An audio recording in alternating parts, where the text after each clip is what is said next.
มื้อนี้เรามาเบิ่งเกี่ยวกับเรื่องการเฮ็ด Storybook เนาะ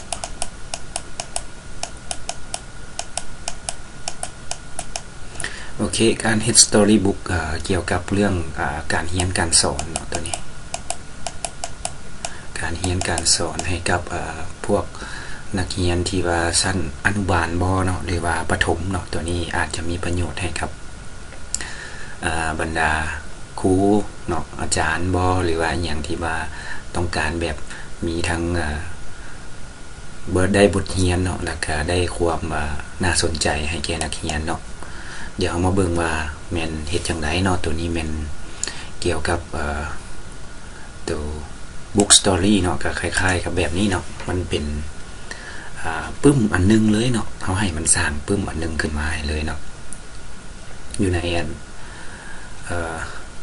Google Gemini เนาะตัวนี้คล้ายๆว่าอันปึ้มนี่ก็แม่นเท่าโตโต้ขายขนมสวยแม่เนาะตัวนี้เท่าโตโต้ขายขนมสวยแม่ตัวนี้จะฮู้ทักษะเกี่ยวกับเรื่องการคิดไล่เนาะการคิดไล่พื้นฐานนี่เนาะเรื่องราวก็แม่นว่าเท่าโตโต้นี่เป็นคนกล้าหาญเนาะเกี่ยวกับเป็นคนที่ว่าเรียนหนังสือเนาะอันนี้ชื่อหยังก็แล้วแต่สิใส่เนาะว่าสิใส่จังไดการคิดรายเงินให้ถูกต้องอันนี้มันเปิดเรื่องเนาะเปิดเรื่องรูปนี่มันบ่สามารถเจเนเรตได้แต่ว่าเฮามาเฮ็ดนํกันเบิ่งเนาะบางมันเป็น 3D นี่มันบ่ได้เนาะมันบ่ออกมาแต่ถ้าว่าผู้ใดใช้ Gemini Pro เนี่ยอาจจะได้เนาะแต่ว่าตัวนี้เป็นแบบฟรีนี่อาจจะต้องเป็น 2D เดี๋ยวเฮามาเบิ่งนํกันอันนี้เป็นเรื่องราวต่างๆเนาะการขายขนมเนาะการทอนเงินบอกเนาะนี่แล้วก็มีลูกค้ามีอย่างมาเนาะเกี่ยวกับที่ว่ามาซื้อขนมเนาะมีการคิดไล่การอันนี้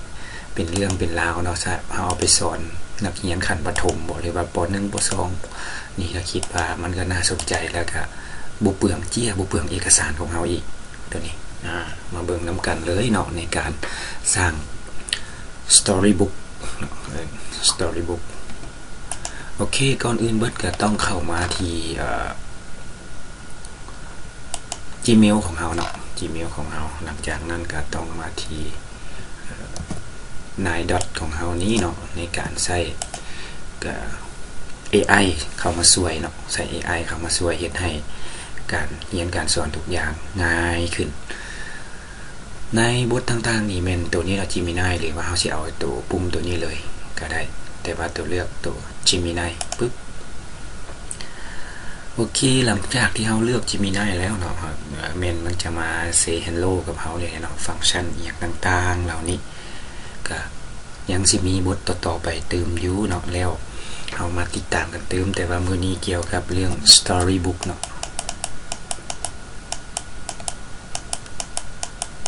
โอเค create storybook หรือว่าสร้าง storybook เนาะเฮาก็เข้ามาที่แท็บการ explorer gem นี่เนาะตัวนี้ explorer gem บ่นี้คลิกใส่ปึ๊บเนาะโอเคเดี๋ยวนี้มันมีให้ทดลองเนาะ experiment เนาะการทดสอบการเอียงต่างๆเนาะทดลองตัวอย่าง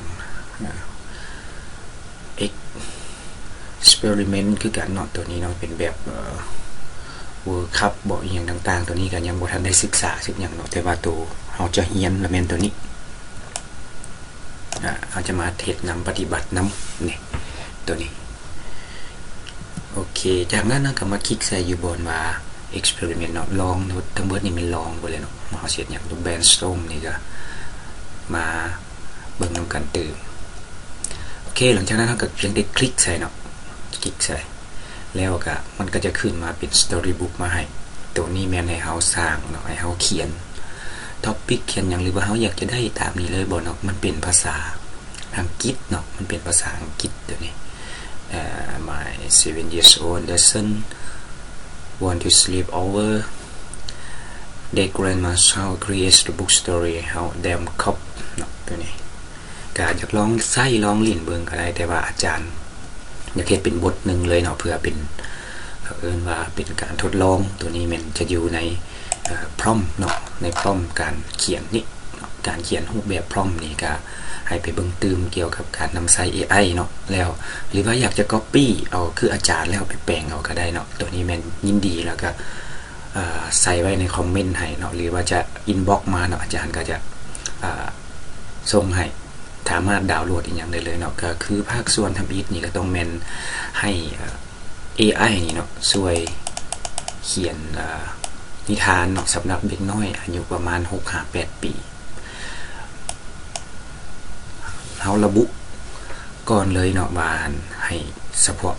เด็กน้อยประมาณนี้เนาะแล้วก็ใส่ชื่อเนาะตัวนี้สิใส่ชื่อน้อยใส่ชื่อจอยใส่ชื่อหยังก็แล้วแต่เนาะก็เฮ็ดเบียกตามที่จินตนาการของเฮาเนาะอยู่ในการสร้างสรรค์ของเฮาเองทั้งเบิดเนาะช่วยแม่ขายขนมเนาะนิทานเรื่องนี้แม่นนิทานสอนเกี่ยวกับการบวกเลขและลบเลขเนาะตัวนี้มันใจความของมันเนาะว่าเฮาอยากให้แบบคูณแบบหารแบบหยังก็เอาไปหมุนใส่ได้เนาะเพราะว่าในโรงเรียนแต่ละโรงเรียนเดี๋ยวนี้ก็มีคอมมีอินเทอร์เน็ตมีแนวอุปกรณ์นำใช้ให้สะดวกสบายอยู่แล้วเนาะโดยใช้สถานการณ์การขายขนมซวยเมย์อยู่ตลาดและต้องการต้องใช้จ่ายเงินทอนให้ลูกค้าเนาะตัวนี้ก็เป็นโพสต์นะครับเป็นโพสต์เรื่องของเฮาว่าเฮาสิเฮ็ดเป็นเฮาต้องได้คิดเอาเนาะในสถานการณ์คิดว่าครูทุกคนเนาะก็คิดว่าอาจจะมีปึ้มนิทานมีหยังเฮาอามาอะแดปปรับใช้ได้เนาะปรับใช้ได้ลาเท่าตัวโตนี่ก็สามารถทอนเงินคืนได้อย่างถูกต้องเพราะตั้งใจเรียนอยู่ในโรงเรียนในวิชาคณิตศาสตร์นะพร้อมนั่นเนาะยังมีข้อคิดสอนใจในตอนท้ายของนิทานเนาะเกี่ยวกับเรื่องการบวกเลขกบเลขอย่างต่างๆเนาะสร้างรูปแบบ 3D หรือว่า 2D ก็ได้เนาะตัวนี้เนาะจะเป็นแบบงามๆใส่สีบอกวันนี้แต่ว่าอาจารย์เอาเป็นแบบลายเส้นขาวดำนะลายเส้นขาวดำและเท่าโตๆนี่ก็แม่นนักเรียนสายเนาะรูปห่างนี่จะเอาแบบอุ้ยลุยบอกเนาะหรือว่าสิเอาเป็นตัวมีสิเอาเป็นตัวหยังก็ได้เนาะเพื่อดึงความสนใจของน้องๆเนาะน้องๆอายุ5-6-7 ปีอย่างต่างๆเนาะแล้วก็ใส่ชุดนักเรียนลายสีเนาะสีของโรงเรียนเฮาเลยเนาะโรงเรียนเฮาเป็นแบบใดเฮาสามารถออกแบบ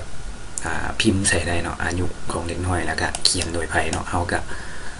เอาไว้เป็นตัวบ่งบอกเนาะว่าขึ้นสอนบ่หรือเปล่าอย่างต่างๆหลังจากที่ได้ประมาณนี้เนาะเฮาก็ copy เอาเนาะทาสีเรียกใส่ copy ปึ๊บนะจากนั้นก็เข้ามาที่หน้า Gemini Workbook ของเฮาเนาะ Storybook ของเฮาจากนั้นก็เพียงแต่มาคลิกใส่บนsend message นี่เนาะแล้วคลิกขวา plus ใส่นี่เลยตัวนี้ภาษาลาวเนาะภาษาลาวผู้ใดที่ว่ามีความสามารถเกี่ยวกับภาษาอังกฤษนี่ก็สามารถนำใช้ภาษาอังกฤษได้เลยเนาะโอเคหลังจากที่เราได้ Storybook ตัวนี้ขึ้นมาแล้วต่อไปเขาเรียกว่า prompt เนาะ prompt ในการสั่งตัวนี้หลังจากสั่งเราก็คลิก submit เนาะหรือว่า start ไปเลยโอเคตัวนี้ใช้เวลาเนี่ยเนาะใช้เวลาอยู่ประมาณเกือบ10 นาทีผู้ใดเนาะขึ้นนำอินเทอร์เน็ตตัวที่อาจารย์เฮ็ดก่อนหน้านี้สำหรับอินเทอร์เน็ตผู้ใดที่ไวแฮงเนาะก็คิดว่าอยู่ในระหว่างบ่เกิน5 นาทีเดี๋ยวเฮามาเบิ่งนำกันเนาะ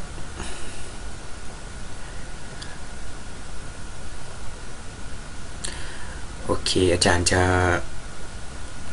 รอท่าพักเพื่อให้มันอันนี้เนาะเพื่อมันจะบ่ดึงเวลาของเฮาในการตัดต่อวิดีโอนี่อย่างเนาะเดี๋ยวมันขึ้นมาแล้วอาจารย์จะ record ต่อเนาะโอเค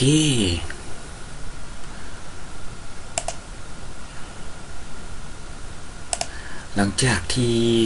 ได้สร้าง Storybook ขึ้นมาแล้วเนาะเราจะเห็นว่า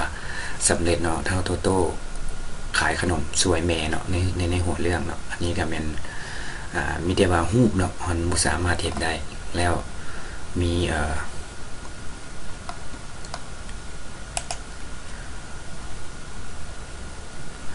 ตัวนี้มันก็บอกเนาะรายละเอียดต่างๆสำหรับการเฮ็ดเสียงนี่เนาะเฮาไปเบิ่งอีกก็ได้เนาะการเฮ็ดเสียงบ่ยากเนาะถ้าว่าเฮาบ่อยากมันเฮ็ดให้เฮาบ่ได้เนาะเพราะว่าปกติแล้วมันจะสามารถที่จะ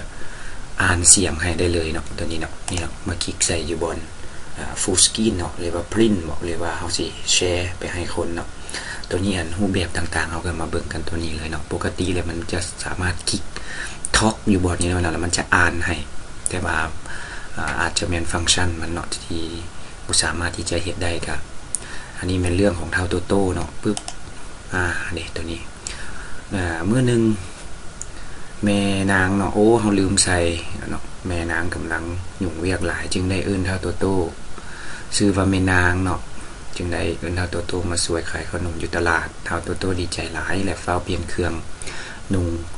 นักเรียนมาใส่สุดธรรมดานี่เนาะมันก็เป็นเรื่องราวอย่างดีเนาะแต่ว่าเดี๋ยวอาจารย์จะพาเฮ็ดอันโตเป็นเสียงให้ก็ได้เนาะตัวนี้ยังจะมีต่อไปแล้วเนาะหลังจากนั้นก็แม่นลูกเอ้ยจื้อไว้เด้อขนมสุดนี้แม่น 5,000 กีบโตๆรับทราบแล้วแม่ค่อยจะสวยขายเนาะให้ดีที่สุดนี่เนาะตัวนี้ถ้าว่าเป็นเสียงเป็นอย่างน้อยเด็กน้อยก็อาจจะมักเนาะตัวนี้มีชื่อมีอย่างต่าง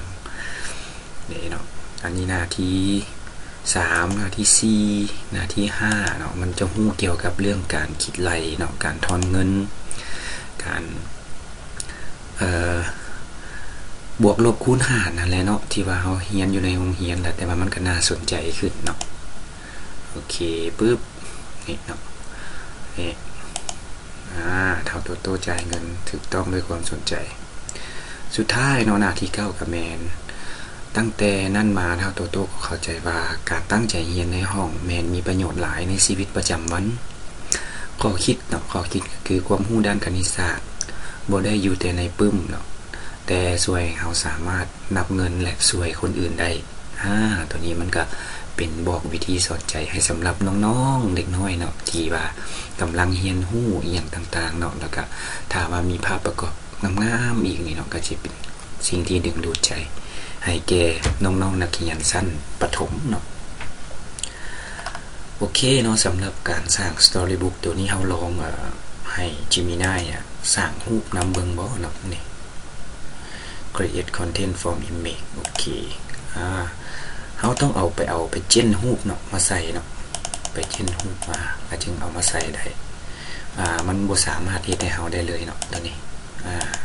คลิกเบื้องนี้ก็เปิดกราฟคลิกเบื้องนี้ก็เปิดหน้าต่อไปเนาะตัวนี้ก็แบ็คเนาะคันสิว่าล่ะเฮาก็จะได้ Storybook นึงขึ้นมาเนาะโดย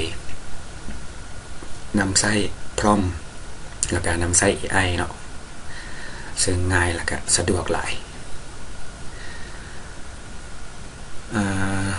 ลองสั่งเป็นภาษาอังกฤษเบิ่งตื่มน้อยนึงเบิ่งเนาะมันสิสร้างอะไรบ่create little boy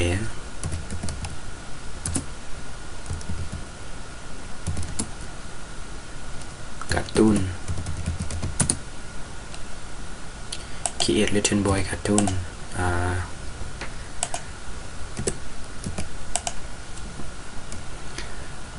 little boy cartoon sell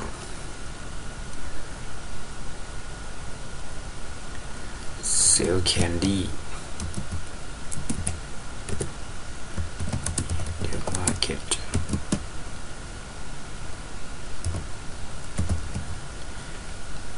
create picture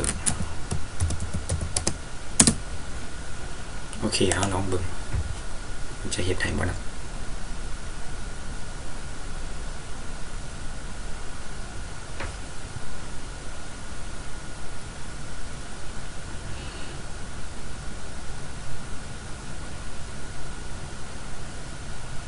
ตัวนี้ก็คือกันเนาะต้องได้รอท่ามีแต่ท่าเบิ่งนำกันเดียวระบบกำลังเริ่มปฏิบัติการถ้าว่ามันเฮ็ดได้ก็ถือว่าบ่มีข้อคงค้างเลยเนาะจะเป็นเพอร์เฟคเลยถือว่าเพอร์เฟคเลยเนาะถือว่าเพอร์เฟคเลยเด้เนาะมีรูปนี่การคิดไล่นี่เนาะขายขนมเนี่ยโอ้เนาะเด้เขาก็จะได้รูปแบบนี้เนาะมีการคิดไล่บวกลบคูณหารโอ้ ยังต้องได้แปลงเติมอีกหน่อยนึงเนาะมันเป็นเงินแบบที่แบบต้องใส่อาจจะใส่เป็นสกุลเงินกีบบ่หรือว่าใส่เป็นสกุลเงินอันใดอันหนึ่งเนาะเพื่อเฮ็ดให้มันงามขึ้นแล้วก็อาจจะใส่สีใส่หยังบ่เนาะแต่ว่าเป็นขาวดำก็ดีแนวนึงเนาะมันบ่เปลืองแต่มันก็บ่งามแต่ว่าบ่มีปัญหาเนาะโอเคเนาะอันนี้เป็นขายขนมจากลูกค้า 5,000 กีบคิดไปทั้งหมด 10,000 กีบเนาะ2อันโอ้นี่โอเคถือว่าสำเร็จสมบูรณ์เนาะสำเร็จสมบูรณ์เลยสามารถมีรูปประกอบมีเนื้อในที่ว่ารู้จักการคิดไล่บวกลบคูณหารเนาะแล้วก็ได้ตามที่เราต้องการแบบใช้เวลาบ่เกิน10นาทีเนาะใช้เวลาบ่เกิน10นาทีสำหรับการสร้าง Storybook ในการนำใช้ AI Google Gemini เนาะโอเคสำหรับคลิปนี้ก็ถ้าว่ามันช่วยเฮาในการใช้ชีวิตง่ายขึ้นแล้วก็เฮ็ดให้เฮาเฮ็ดเวียกช่วยทางสังคมหรือว่าโรงเรียนหรือว่าองค์การเฮาให้ได้มีประสิทธิภาพเพิ่มขึ้นก็ขอให้กดไลค์กดแชร์เนาะแล้วก็คอมเมนต์เนาะถ้าว่าอยากได้พร้อมอยากได้วิธีอยากได้อย่างต่างๆอาจารย์ก็ยินดีมอบให้สำหรับคลิปนี้ก็ขอขอบใจและหวังว่าเราจะนำใช้ AI ไปนำกันก็ขอบใจ